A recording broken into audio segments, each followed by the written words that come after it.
and welcome back to my channel. Excuse this crazy look that I have going on. I've had food poisoning for the past 2 days. I think I have. I've been throwing up and just feeling absolutely miserable. I had like Thai curry 2 days ago and then I got sick off of it, and then I decided to eat the leftovers again yesterday, so I got even more sick, and I'm probably gonna eat them again today.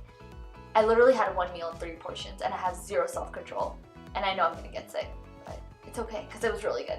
Anywho, I'm not here to talk about my food poisoning. I'm here to talk about whether traveling alone is lonely or liberating, and 3 ways to travel alone without feeling too lonely. Sometimes it's very difficult to find people who want to travel with you because maybe they're not on the same financial budget, maybe they want to spend more, maybe they want to spend less, maybe you want to stay in hostels and they want to stay in hotels, or they want to stay in hostels and you want to stay in Airbnbs. Maybe they don't want to go to the same destinations as you, or maybe your time schedules and stuff just don't match. So it's just really hard sometimes to find friends who want to go with you, family who wants to go with your significant other. I guess that's family. So anybody who wants to go with you. So sometimes you just kind of gotta pack your bags and travel alone. But that is a really terrifying thought for people. I know it was for me, I know it is for a lot of people. So today I'm gonna give you guys 3 tips on how to travel alone without making it so lonely.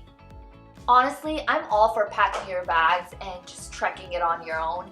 I mean, the kind of experiences you get, like you just get a new perspective on life, right? You get to see the world from a whole different lens, and you can like photograph all of it, make videos, make vlogs, write about it, and like get to meet all these different people. But initially, to get up and do that on your own and go to multiple countries, it's a little bit scary. Actually, it's a lot bit scary.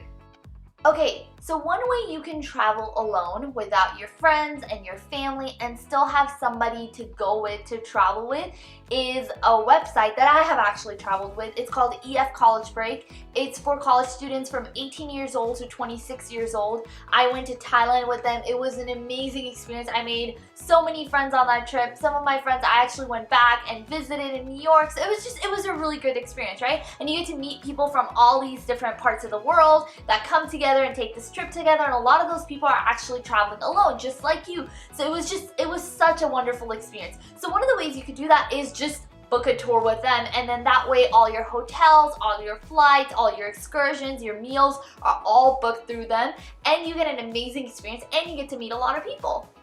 The next way you can travel alone is by giving back, and I have also done this. It's by volunteering and traveling to certain destinations.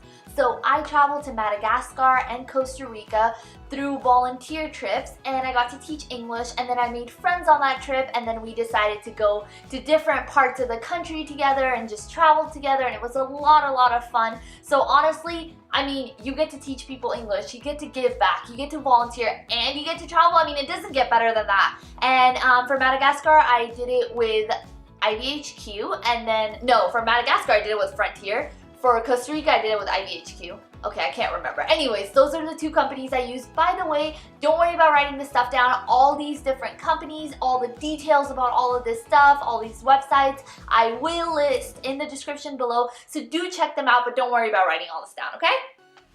And the last way you can travel alone without being lonely is to book tours. So you can go and stay in hostels, and you know, some of the best things about staying in hostels, why a lot of people who are traveling alone stay in hostels, besides the fact that it's budget friendly, is all the different people you get to meet.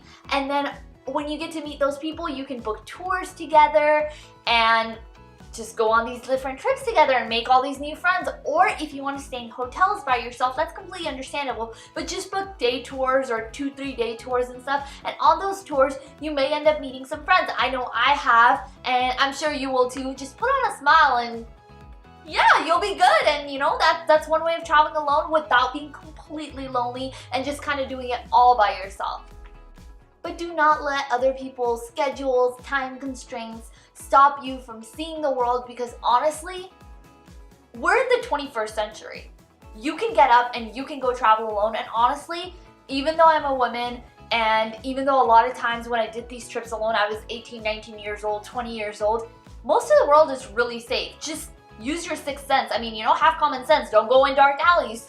You know, don't deal with strangers that you completely don't know and they look sketchy or whatnot. But other than that, the world is a pretty safe place. I know people like to tell you otherwise, but if you just follow your gut, you'll be completely fine. But do not let those things stop you from seeing the world. It doesn't matter if you're 40 years old, 50 years old, or 18 years old.